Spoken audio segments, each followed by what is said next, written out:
Great day, great day, great day. Welcome. We are reading the entire Bible and the Apocrypha and parts of the Pseudipigrapha. I'm Reverend Valerie Love. Welcome. And why are we doing this?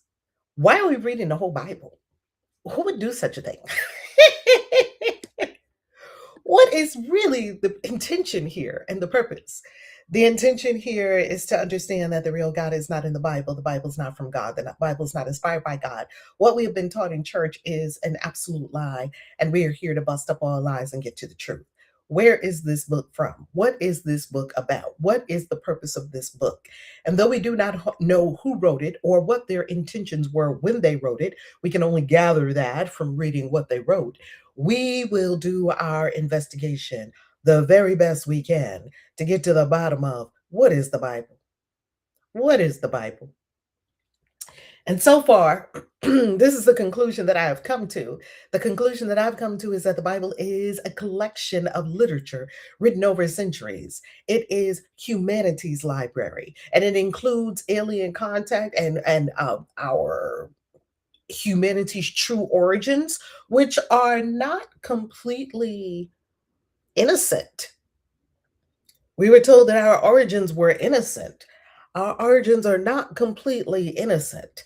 We were created according to the ancient Sumerian tablets, and all scholars agree. Well, most scholars agree. Many scholars agree. I won't say most or all. Many scholars agree that the cradle of civilization or civilization began in Sumer. I disagree with that. I say that civilization began in southern parts of Africa, and we have evidence of that in the archaeological record. At any rate, before Sumer, there was civilization before Sumer.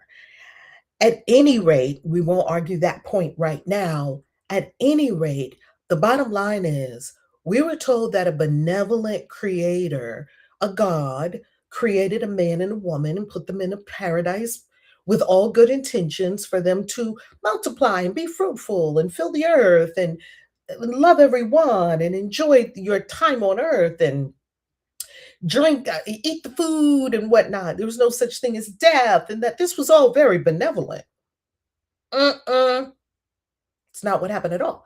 So now we are coming to realize that the stories we have been told that have been proffered in churches around the country and the world are not the be all end all of truth, and that it is each person's individual responsibility to search for the truth and find it oneself. Where are we in our readings? We are at the book Secrets of Enoch in the Apocrypha. Screen share. Let's go. Pardon me.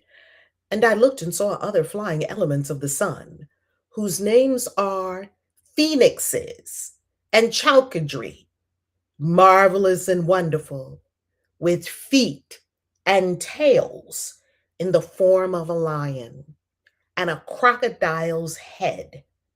Their appearance is empurpled like the rainbow. Their size is 900 measures. Their wings are like those of angels. Each has 12. And they attend and accompany the sun, bearing heat and dew as it is ordered them from God. Thus the sun revolves and goes and rises under the heaven, and its course under the earth, with the light of its rays incessantly. Those men bore me away to the east and placed me at the sun's gates, where the sun goes forth according to the regulation of the seasons, and the circuit of the months of the whole year, and the number of the hours, day and night. And I saw 6 gates open, each gate having 61 stadia, and a quarter of one stadium. And I measured them truly, and understood their size to be so much, through which the sun goes forth, and goes to the west, and is made even, and rises throughout all the months and turns back again from the 6 gates, according to the succession of the seasons. Thus, the period of the whole year is finished after the returns of the 4 seasons. And again, those men led me away to the western parts and showed me 6 great gates open, corresponding to the eastern gates, opposite to where the sun sets, according to the number of the days, 365 and a quarter. Thus again, it goes down to the western gates and draws away its light, the greatness of its brightness under the earth. For since the crown of its shining is in heaven with the Lord, and guarded by 400 angels, while the sun goes round on wheel under the earth, and stands 7 great hours a night, and spends half its course under the earth. When it comes to the eastern approach in the 8th hour of the night, it brings its lights, and the crown of shining, and the sun flames forth more than fire. Then the elements of the sun, called phoenixes and chalcedony, break into song. Therefore, every bird flutters with its wings, rejoicing at the great giver of light, and they broke into song at the command of the Lord. The giver of light comes to give brightness to the whole world, and the morning guard takes shape, which is the rays of the sun, and the sun of the earth goes out and receives its brightness to light up the whole face of the earth. And they showed me this calculation of the sun's going and the gates which it enters. These are the great gates of the calculation of the hours of the year. For this reason, the sun is a great creation, whose circuit lasts 28 years and begins again from the beginning. Those men showed me the other course, that of the moon, 12 great gates, crowned from west to east, by which the moon goes in and out of the customary times. It goes in at the first gate to the western places of the sun, by the first gates with 31 days exactly, by the second gates with 31 days exactly, by the third with 30 days exactly, by the fourth with 30 days exactly, by the fifth with 31 days exactly, by the sixth with 31 days exactly, by the seventh with 30 days exactly, by the eighth with 31 days perfectly, by the ninth with 31 days exactly, by the 10th with 30 days perfectly, by the 11th with 31 days exactly, by the 12th with 28 days exactly. And it comes through the western gates in the order and number of the eastern, and accomplishes the 365 and a quarter days of the solar year, while the lunar year has 354, and there are wanting to it 12 days of the solar circle, which are the lunar epochs of the whole year. Thus, too, the great circle contains 532 years. The quarter of a day is omitted for 3 years. The fourth fulfills it exactly. Therefore, they are taken outside of heaven for 3 years and are not added to the number of days, because they change the time of the years to 2 new months towards completion, 2 others toward diminution. Diminution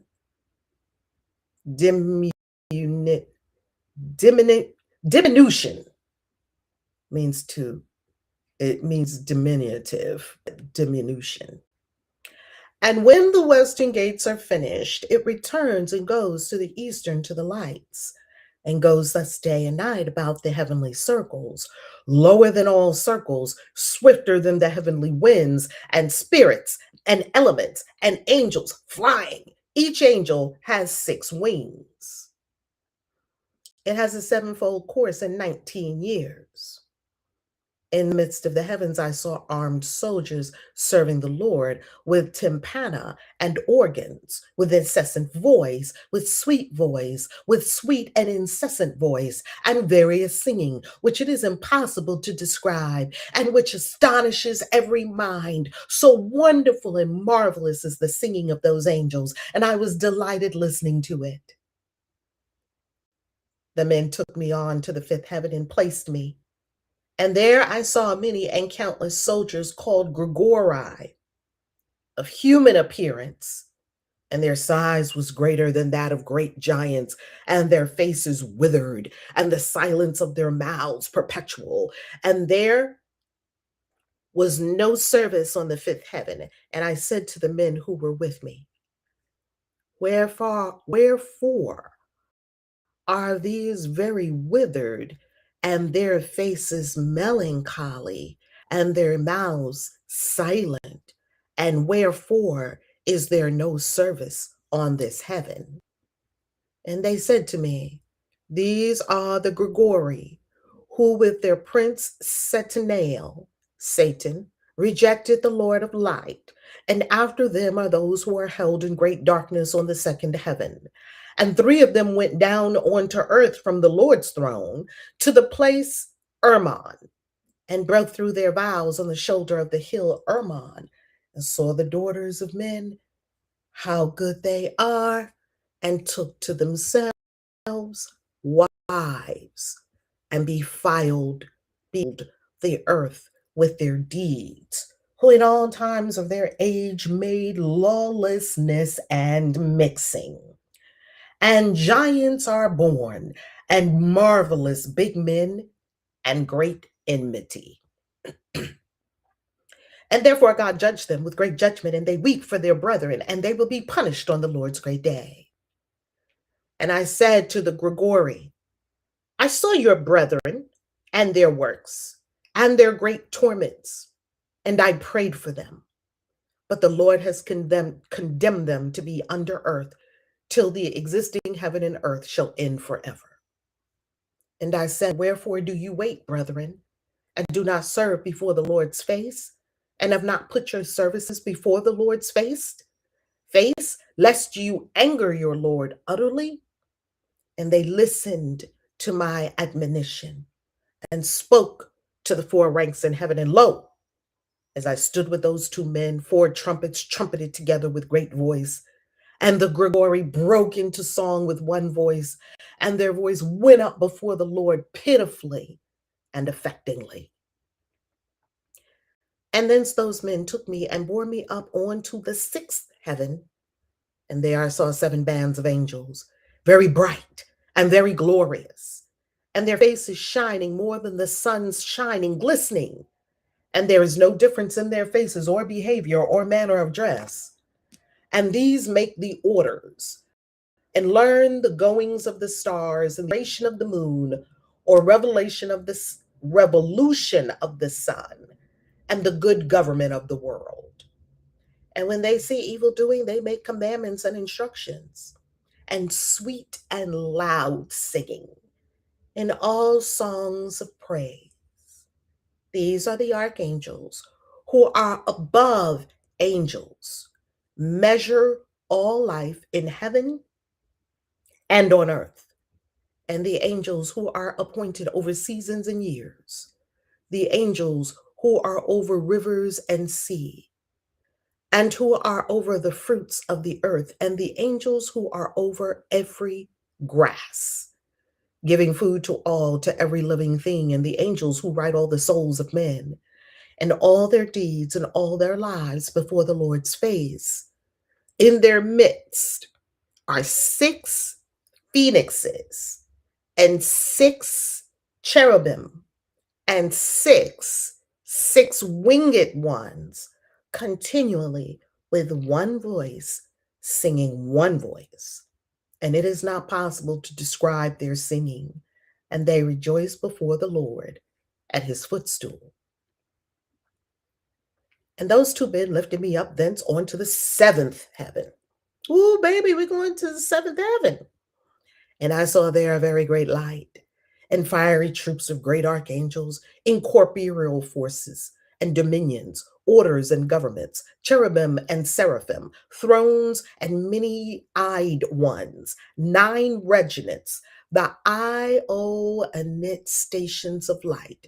And I became afraid and began to tremble with great terror. And those men took me and led me after them and said to me, "Have courage, Enoch, do not fear." And showed me the Lord from afar, sitting on his very high throne. For what is there on the 10th heaven, since the Lord dwells there? On the 10th heaven is God.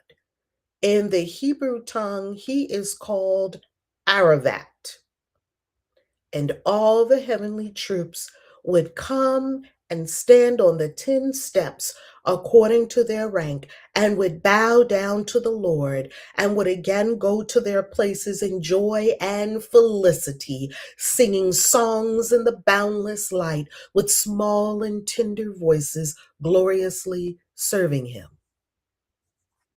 And the cherubim and the seraphim standing about the throne, the 6-winged and many-eyed ones, do not depart, standing before the Lord's face, doing his will, and cover his whole throne, singing with gentle voice before the Lord's face, "Holy, holy, holy, Lord, ruler of Sabaoth. Heavens and earth are full of your glory." When I saw these things, those men said to me, "Enoch, thus far it is commanded us to journey with you." And those men went away from me, and thereupon I saw them not. And I remained alone at the end of the 7th heaven, and became afraid, and fell on my face, and said to myself, "Woe is me, what has befallen me?" And the Lord sent one of his glorious angels, the archangel Gabriel.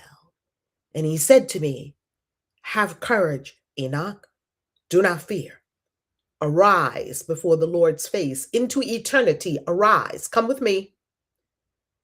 And I answered him and said in myself, "My Lord, my soul has departed from me, from terror and trembling." And I called to the men who led me up to this place. On them I relied, and it is with them I go before the Lord's face. And Gabriel caught me up as a leaf caught up by the wind, and placed me before the Lord's face. And I saw the 8th heaven, which is called in the Hebrew tongue Muzaloth, changer of the seasons, of drought and of wet, and of the 12 constellations of the circle of the firmament, which are above the 7th heaven.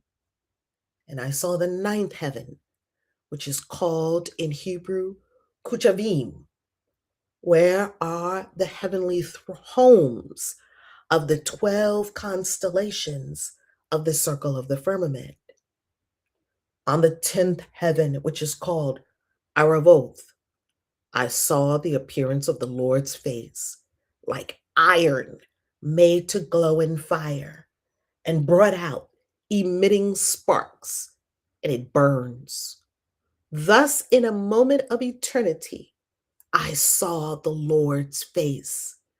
But the Lord's face is ineffable, marvelous, and very awful, and very, very terrible. And who am I to tell of the Lord's unspeakable being, and of his very wonderful face? And I cannot tell the quantity of his many instructions and various voices. The Lord's throne is very great, and not made with hands, nor the quantity of those standing round him, troops of cherubim and seraphim, nor their incessant singing, nor his immutable beauty. And who shall tell of the ineffable greatness of his glory? And I fell prone and bowed down to the Lord. And the Lord with his lips said to me, "Have courage, Enoch, do not fear. Arise and stand before my face into eternity."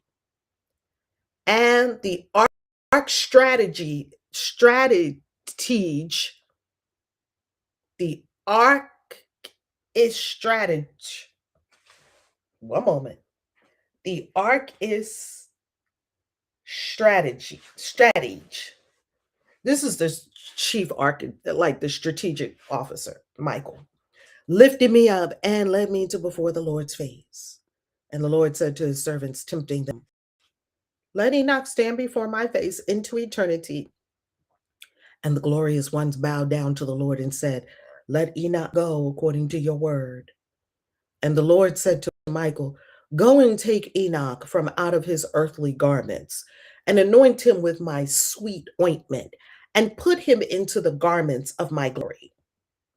And Michael did thus, as the Lord told him. He anointed me and dressed me. And the appearance of that ointment is more than the great light. And his ointment is like sweet dew, and its smell mild, shining like the sun's rays. And I looked at myself and I was like transfigured, one of his glorious ones. And the Lord summoned one of his archangels by name Pravuil.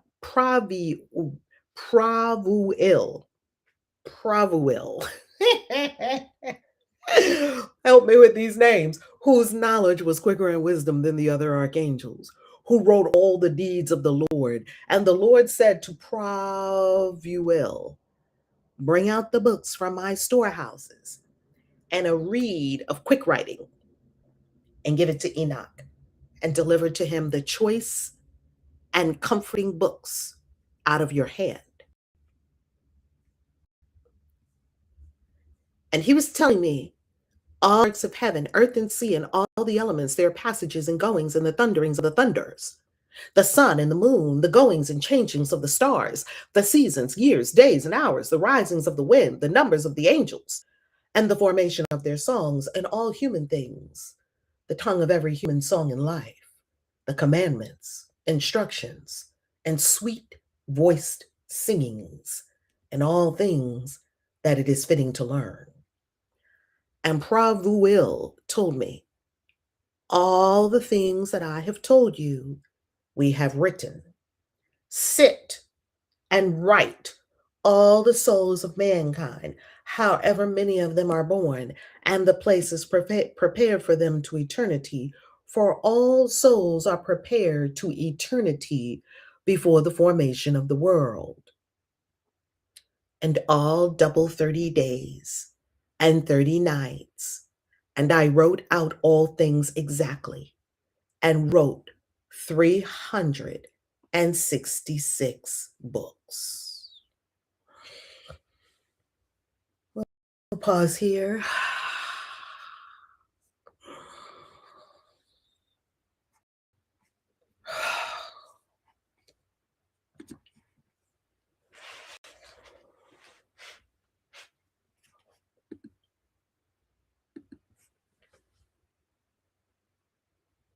If you came for the reading of the Bible and the Apocrypha and parts of the Pseudipigrapha, there you have it. Now let's get into the commentary.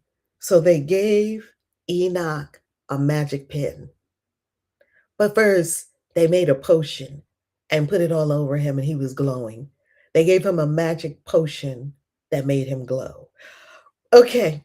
Do you see why I think some people were like, we don't want this in the Bible. We don't know what it is. We don't want this in the Bible. Can you see why that would have happened? How you loving? Come on in. Let's talk about it. Let's talk about Enoch and his experiences all over the universe. This is quite fascinating. Now, here's one thing that I absolutely love about Enoch. It is so mystical. It is so out there. It is so cosmic and celestial that whenever you read the books of Enoch, you're just automatically somewhere in the cosmos, floating maybe between Venus and what's the next one from Venus?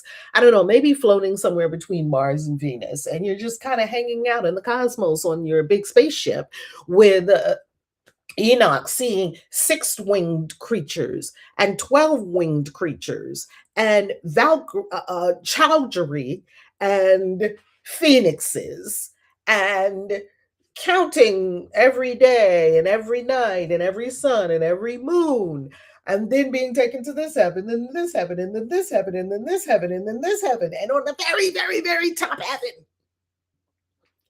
the 10th heaven, it's the great Lord sitting on the throne. There's always a throne. You know, the Anunnaki love thrones. This is my throne. This is where I'm sitting. This is because I'm great and I'm wonderful and I'm higher than you. You know, they love thrones. And so all these harken back to Anunnaki stories. And even in the Epic of Gilgamesh and Anunnaki stories, and in the Epic of Gilgamesh, which is a retelling of Anunnaki stories, there was a scribe that they took up to heaven. And when I say heaven, I don't mean a metaphysical heaven, I mean the sky, like where aliens are. That's what I talk about when I'm talking about heaven in this context. We're not talking about angels here. We're talking about troops. We're talking about space cadets. We're talking about armies. We're talking about a chief strategist named Michael. We're talking about potions. We're talking about magic writing pens. We're talking about keeping books and books that this is all very physical to me. It makes very much sense that it's all very physical to me. And it actually happened. And it happened in a time long before humanity has remembrance of these things happening. That's why when we pulled those Sumerian texts out of the ground, it was so shocking to us, yet it was also relieving to us because we knew something had happened on this planet that we may have lost memory of. Humanity has a form of amnesia. What happened on this planet? That's what you see Graham Hancock going all around the planet to figure out what were these older civilizations before us and how did they get destroyed? Where is the technology? Where's the technology? We lost technology. We had a great fall. We think we are the ones who are the most advanced ever. We think we are the most advanced humans to ever live. That is not so, because if a person who was more advanced than us, let's say 200 years from now, found an old iPhone, they would know exactly what it is. Oh, that's an old iPhone. Or if they found something that was similar to something still in use in the day. So let's say they saw an old plane, and now we don't have planes anymore. We just have these drones that take people all around the planet. They can still equate, oh, it used to be a plane, now it's a drone. We're finding ancient technology and we have no idea what it is, and there's no one to explain it to us, which means the memory is lost. The memory of how the pyramids were built is lost. The memory of what the pyramids were for is lost. That's why engineers, archaeologists, Bible scholars, those who are historical scholars, not Bible scholars, they're Bible scholars, yet they are not religious Bible scholars. Let me make the distinction. And scholars who are history scholars, scholars of mythology, and of course, biology, scientists, astronomers, all of us are seeing a great story unfold right now. It's a beautiful time to be alive. We're seeing a great story unfold right now that is giving us a collective memory of what happened. We're finally getting to the roots of what happened on this planet. There was a many great civilizations on this planet, far greater than our civilization, that were lost to time and history and possibly cataclysms, great cataclysms. Yes. And what happened? Those are the puzzle pieces we must put together. This is why we travel to ancient Egypt. This is why I traveled to Teotihuacan. This is why I've seen Chichen Itza with my own eyes. So when you go to Teotihuacan outside of Mexico, when you go to the pyramids of Egypt on the Giza Plateau, when you go to Chichen Itza, Uxmal, and you see pyramids that are almost identical continents apart, and supposedly these people had no way of communicating with each other. This doesn't make sense. It does not add up. The mainstream story has many holes. And the independent researchers and independent scholars and independent question askers like ourselves are poking holes in the mainstream narrative. The mainstream narrative is the matrix. It's the matrix. It's the matrix. Hey, love sister. Ah, thank you, thank you, thank you. Keep going. Yes, thank you, thank you, thank you. It is the Matrix. Uh, where some of these, maybe the writers were medicinally induced when they wrote it. Absolutely. So, Reverend Evelyn, is very fascinating that you say that because in the ancient temples in Egypt, what do we find on the altars? What resin was there? Any guesses? Marijuana. Lots of it. Lots of it, lots of it, lots of it. Because now they can go and do testing and scrape up the resin. So let's say that there's a temple, and in the temple, there's the outer courtyard of the temple. I've been in many temples in Egypt. You'll see these temples when you come with us to Egypt in September.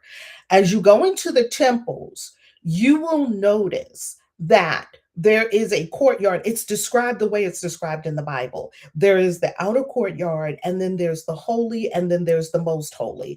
This is an Egyptian setup. They borrowed that and put it in the Bible because this is totally an Egyptian setup.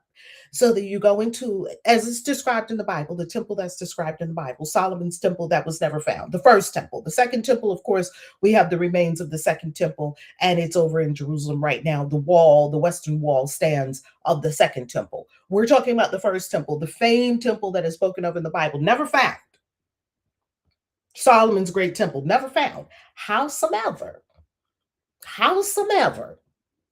there is a temple, I think it's a temple in Dendera, or there is a temple in Egypt that matches the description of the temple that is written about in the Bible, because we know the Bible stories are reworked stories. They take elements of things that really happened and reworked it for their people, which were the Canaanite people, the Israelite people that emerged from Canaan, the hill country in Canaan. These were eventually people who would become known as Israelites or Israel. So there would be the outer courtyard, the holy, right? You step inside, it's called the holy. And then you step inside of that, and it's called the most holy. And guess what was inside the most holy? An edifice of the god. So if you are in a temple of Isis, there's going to be a statue of Isis there. If you're in a temple of Thoth or Tuhut or Tahuti or Jehudi, depending on how you say it, it's Thoth, Thoth. Also Tuhut. Sometimes when you hear Arabic people say it, they say Tuhut. And when you hear English people say it, we say Thoth. And Egyptian people probably said Tahuti or Jehudi. Okay. Anyway, we're talking about the same being. We're all on the same page with that. So you see Thoth in there. And what was on the altar? They now can scrape up some of the remains burnt of the resins. What were they burning on those altars? Marijuana. I mean, among other things. Among other things. And Edward Dodge, let me give you a book right now. You will love this book. Edward Dodge is my favorite scholar on this topic. Let me show you Edward Dodge right now. And he's hilarious to listen to because he's very, very, very, he's very entertaining to listen to. Just look him up on YouTube. Edward T. Dodge, he's an author. And he wrote this book, A History of the Goddess. Let me give you his website. This is his website right here. And I'm going to tell you some of the things that I've learned from Edward Dodge. He's amazing. Oh, Aries Moon, they had all kinds of plant medicines. They were better plant medicine aficionados than we are because we tried to make everything illegal. Okay, Edward Dodge. He wrote this, A History of the Goddess from the Ice Age to the Bible by Edward Dodge. And guess what he says in this book? They were all doing all kinds of sexing and, oh, he's on Substack? Let's see. Is he on Substack? Let me see. I'm pretty sure he's on Substack because he's an incredible writer. And he's an incredible author. And let's look up his book on Amazon, and I will give you the Amazon link. And if you would be so kind as to use my Amazon link, I would be so thankful. I would be so happy. That is a beautiful way to support the work on this channel. I would be so happy. Thank you for shopping my Amazon links. A History of the Goddess. Man, they were in those temples. They were sexing and all kinds of plant medicine. Edward Dodge. I'm looking to see if he's got another book here too. Okay, here it is. Let me give you the link. This is an affiliate link. Thank you so much for supporting the channel, for supporting my work and shopping my Amazon links. I just love you for that. And if I can also find it on YouTube, I will link it right here on YouTube for you as well. Edward Dodge. Edward Dodge will break it down for you. Edward Dodge will break down all the sexing and the drugging that they were doing in these temples. Here you go. Here you go, right here. Before the rise of monotheism, the early Hebrews were pagan, and God had a wife, the mother goddess. The Bible tells the story of their divorce. Now, in church, they tell you don't get divorced, but apparently God got divorced. Goddess worship promoted equality for women, social justice, spiritual connection to nature and the cycles of life, cannabis, sexual freedom, celebrated transgenders, and practiced abortions. Because they were doing a lot of sex, and so of course they have a lot of unexpected babies. And if you don't want to have a baby, they knew how to release you of a baby. When the goddess was thrown out of the Hebrew temple by the monotheists, so too were all these deeply ancient traditions. Many familiar Bible stories and characters are reinterpreted by showing where the goddess appears, and the Bible is reframed by comparing it to the mythologies of neighboring cultures. This is the book, A History of the Goddess. And he would tell you, oh yeah, they were sexing and they say drugging. I don't say drugging. How you loving? How you loving? Thank you so much, Tasha. Smash up the likes. Listen, family, thou shalt smash the like button.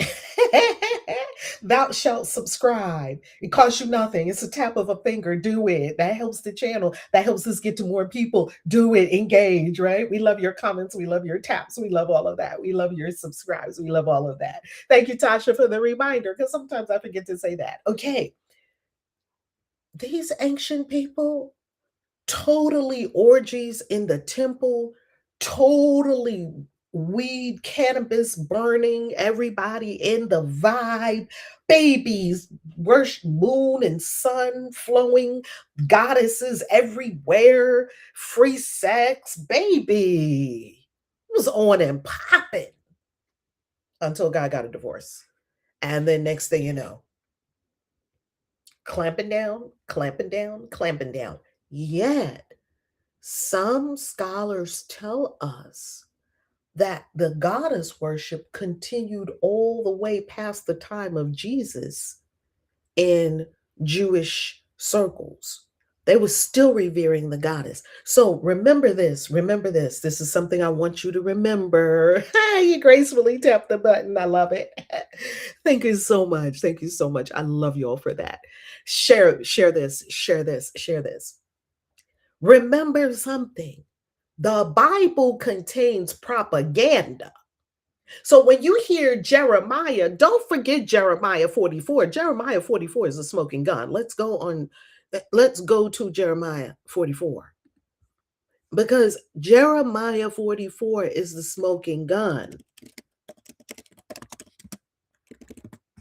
We didn't get to Jeremiah yet. However, I do know that we're getting there. I'm just going to show you we're not reading from the new NIV. That is a copywritten version of the Bible. Let it down to World English Bible. We're safe there. This is a public domain Bible. We can read from it. Thank you, World English Bible. Baby, let me tell you. Do you see Jeremiah? Do you see Jeremiah Jeremiah was what they call a Yahwist. It's Yahweh, Yahweh, Yahweh, Yahweh. Yet it was Yahweh and his Asherah, because Yahweh and Asherah were married. And everywhere you saw Yahweh and his Asherah, Yahweh and his Asherah, or Asherah or Asherah, however you like to pronounce it. Yahweh and his Asherah, Yahweh and his Asherah, Yahweh and his Asherah. Asherah is a reimagining of Ishtar, Babylonian goddess. Asherah in the Canaanite world. Asherah, or I won't say a reimagining, I will say she lived on in Asherah. You can't kill the goddess. The goddess is not going anywhere. The goddess is alive and well right now. The goddess has always been alive and well. The goddess has always been doing what the goddess does. The goddess right now is helping people get cannabis in places where it's illegal. People never stopped taking cannabis. People never stopped using cannabis. I don't care what laws are written on the books. Okay, let's go to Jeremiah. This is Jeremiah telling the women, stop it. Stop worshiping the Queen of Heaven. Okay? Stop worshiping the Queen of Heaven. This is what he said. He's coming to the women. Listen, Yahweh said, you have to stop worshiping the Queen of Heaven. And you have to stop doing that. That's why we're having all these problems. Because y'all are out here doing all your goddess worship, dancing under the moon. Stop it. And just be one God, just Yahweh. And here this is. And what did the women tell him? Edward Dodge was the one that put me onto this chapter in the Bible. I was like, whoa, wait a minute. That's in the Bible? Let me go. Jeremiah 44. Wait a minute. Let me get my Bible. Edward Dodge was the one who taught me about this. What? Here you go. Then all the men who knew that their wives burned incense to other gods, and all the women who stood by, a great assembly, even all the people who lived in the land of Egypt and Pathros, answered Jeremiah, saying, as for the word that you have spoken to us in Yahweh's name, we will not listen to you. They told him, but we will certainly perform every word that has gone out of our mouth to burn incense to the queen of the sky. Some books, some Bible versions call it Queen of Heaven, who was Ishtar, was known as the Queen of Heaven, and to pour out drink offerings to her, as we have done, we and our fathers, our kings and our princes. Everybody was pouring out offerings to the Queen of Heaven in the cities of Judah and in the streets of Jerusalem. In Jerusalem, they were doing it. In Judah, they were doing it. And for then we had plenty of food and were well and saw no evil. We were doing our rituals and we were good. But since we stopped burning incense to the Queen of the sky and pouring out drink offerings to her, we have lacked all things that have been consumed by the sword and by famine. Therefore, they're going back and they said, when we burned incense to the Queen of sky and poured out drink offerings to her, did we make her cakes to worship her and pour out drink offerings without our husbands? No, our husbands were with us. And they saw us do it. And Jeremiah is like, no, don't do it, because Jeremiah was this very fanatical person. But they told you in church that you ought to listen to Jeremiah. Yet the Bible didn't tell you you ought to listen to Jeremiah. If you just read the Bible for the Bible's sake, it's just talking about a man arguing with some other women. And the women tell him kick rocks, and eventually they got Jeremiah out of there. It doesn't mean Jeremiah was right. It doesn't mean the women were right. It's a story. Church took a side. Jeremiah. See, Jeremiah the prophet. I love Jeremiah just as much as any other prophet. I think the prophets are amazing. I love all of them. These stories are outrageous stories. They're like Lord of the Rings. I love it. And I love the women worshiping the cakes too. I love the whole story. The women are like, wait a minute, no, we're burning incense, we're pouring out our drink offerings, and we're doing all our rituals, and our husbands are with us too, and the kings were doing it, and the princes were doing it, everyone was doing it, until you came along, Jeremiah. Y'all and these prophets, y'all Yahweh's trying to get us to just do you think that they just came and told these people who were worshiping all these gods, and you have a shrine in your house, you have this God, you have this God, you have this God, and this God has a wife, and this God has a wife, and everybody knew all the gods and all the rituals and all the moon cycles, and do you think you're going to now come and tell these people it's one now? One what? One God. What a ridiculous idea. Anyone who ever said that throughout history has gone down. It was very bad for them. It was very bad for them. They kept trying to get you to this one God thing. Now, on one hand, it is absolutely accurate that there is one infinite source. On the other hand, the way they were putting it to the people is a control mechanism that they want you to believe in this outer thing, this entity, this imagined entity, and his name is Yahweh, and he has a son, and he doesn't have a wife, and he wants you to do this, and he wrote a book, and you have to come to this church, and you have to do what he says, otherwise you're going to heaven. All that crap was made up. So, yes, they were accurate in the aspect of there is one infinite source. This is what they miss. They miss that the one infinite source has infinite ways of expressing. It could express as Oshun. It could express as Yemaya. It could express as Diana, as Artemis. It could express as Zeus. And fill in the blank. This infinite source can express as many different types of beings. Do you know how many beings live in this universe? This universe is vast, uncountable beings in this universe. I could not even tell you how many beings are in this universe. This is a vast universe. There's room for everybody. There's room for Loki and there's room for Ochosi. There's room for everybody. Put up your shrines, do all your angels and all your gods and all your goddesses as you desire. Baby, there has never been just one expression of the infinite source, and there never will be. The infinite source is expressing as a flower, and at the same time, the infinite source is expressing as a river. The infinite source is expressing as Zeus, and the infinite source is expressing as a lightning bolt. The infinite source is expressing. Why do we have limits on the expression and the manifestation of the infinite source that cannot be limited, cannot be named, cannot be contained? Just be at peace. Let everybody do their thing. Let this person be over here with Callie and let this person be over here with Oya. What's the problem? I don't see no problems with that. Why do we have problems with this? It's not, there's no inherent problem in any of this. There really isn't. Humans with our human brains are making problems where none exists. Cannabis. Come on, Denelzia. Cannabis has always been around. It will be around after the folks who made laws for it to be illegal are long gone. They can be mad about it from the grave. It will still be here. Hallelujah. Hallelujah. Never affected cannabis. All those words that people put on paper never affected cannabis. Go in any city right now in New York to California, you can get all the cannabis you want. But the law says, okay. Dia, maybe Jeremiah is the one that started calling women witches, which means woman in total control of herself. Jeremiah didn't like that. I love it. And I've also heard that witch is women in tune with conscious healing. I've heard that one too. I've heard many different variations on the word witch, but the word witch didn't come into existence until Old English time, somewhere around 800 CE. And so this would have been 1600 years or so, or maybe 1500 years. If Jeremiah lived somewhere between 300 and 500, BCE and the word witch didn't appear. It's an Old English word. It didn't appear. It doesn't exist in Hebrew, doesn't exist in Latin, doesn't exist in any of these other languages. This is an Old English word that came into existence around 800. So there would have been over 1,000 years difference between the time purportedly when Jeremiah lived on the planet. Now, Jeremiah, is he a real person? That's another conversation for another day when we get to the book of Jeremiah in the Bible. Is he even a historical figure? Take every figure in the Bible with a grain of salt.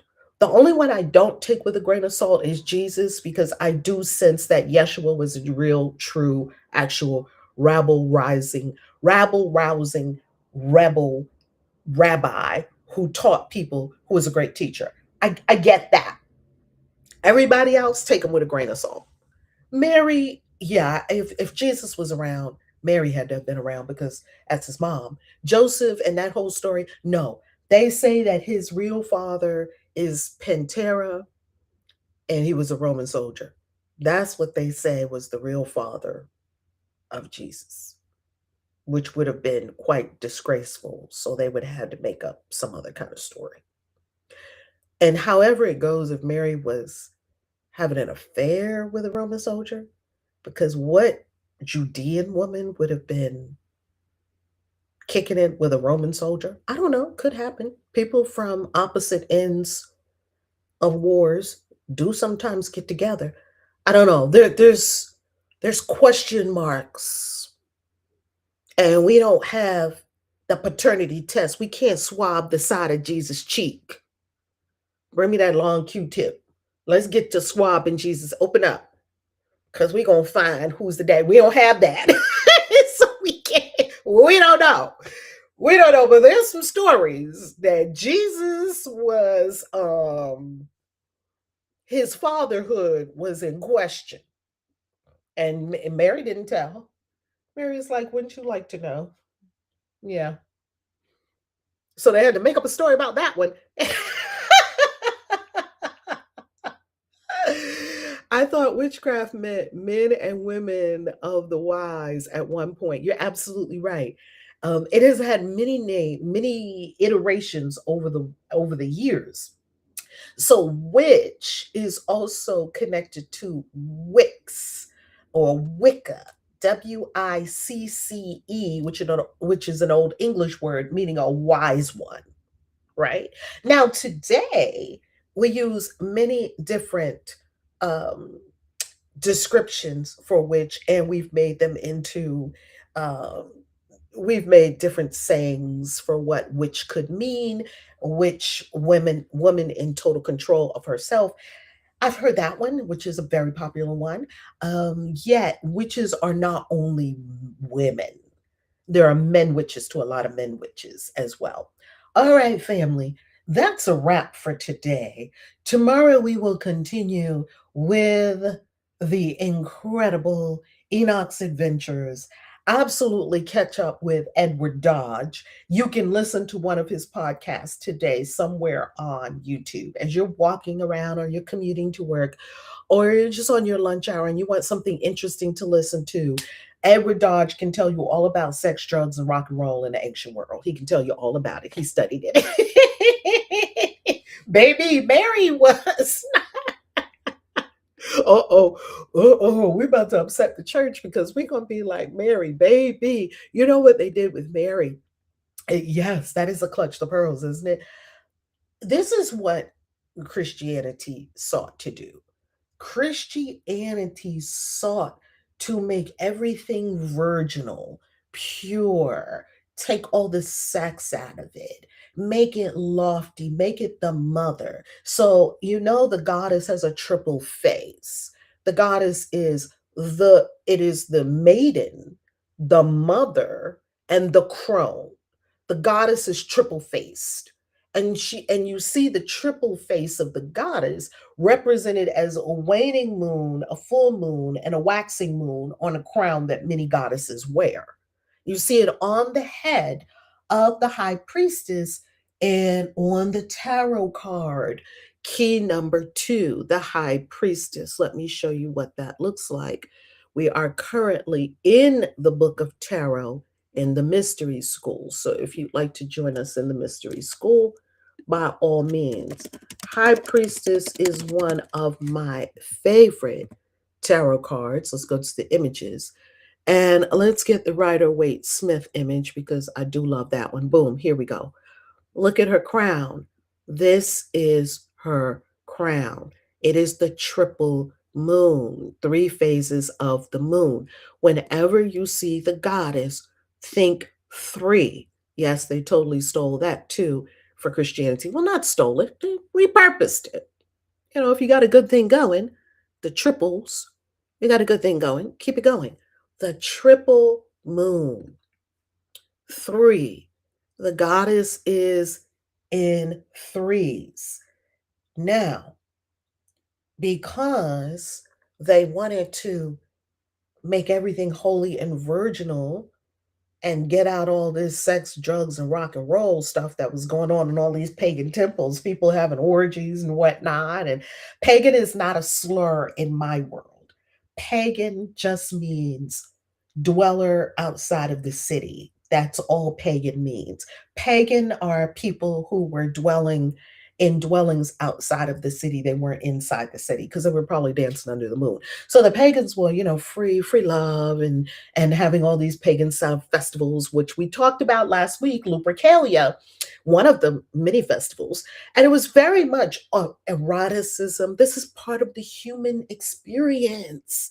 It was very much plant medicines. They were imbibing all kinds of plant medicines. Why do you think the acacia tree is spoken of so much in the Bible?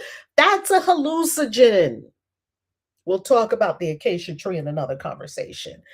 Oh my goodness, isn't it delicious, Denelzia?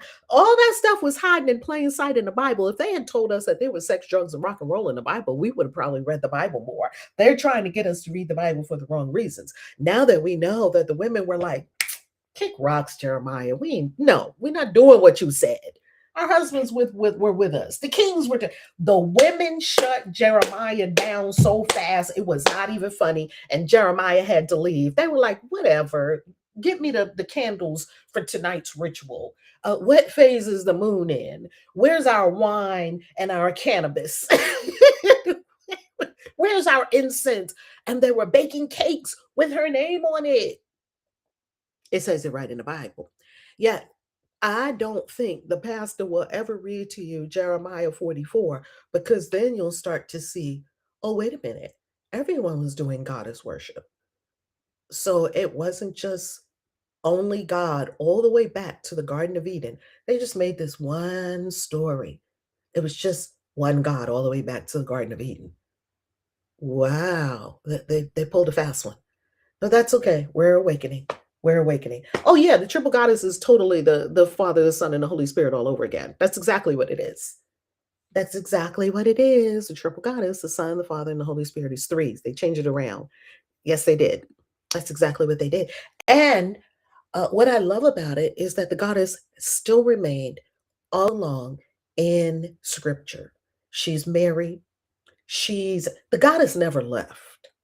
So people who believe that people don't worship the goddess, they don't know Christians or Jewish people, because Jewish people have a goddess too. Her name is Shekinah, or Shekinah, as I've heard Jewish people refer to her. Her name is Shekinah, also known as, in Christianity, we say Shekinah, the Shekinah glory, or Shekinah light. Did you know that Shekinah is the lover of God who fell from darkness, who fell and is now going back to the light and longs for union again with God? She is, every religion has the goddess, all of them. Islam has the goddess, Christianity has the goddess, Jewish has the god, Judaism has the goddess. They just keep telling you we don't have a goddess, but the goddess is sitting right there. We don't have a goddess. The goddess is sitting right there. Mary. And Gnostics had the goddess, Sophia, who is wisdom. And the Bible has a goddess because Proverbs is phrased as a woman. She's wisdom. The goddess is all throughout the whole thing. So let's see with our eyes. I'm going to end with this, as Christ used to say, let him, her, them who have ears hear. I love you, and I will see you tomorrow. Mwah. Peace.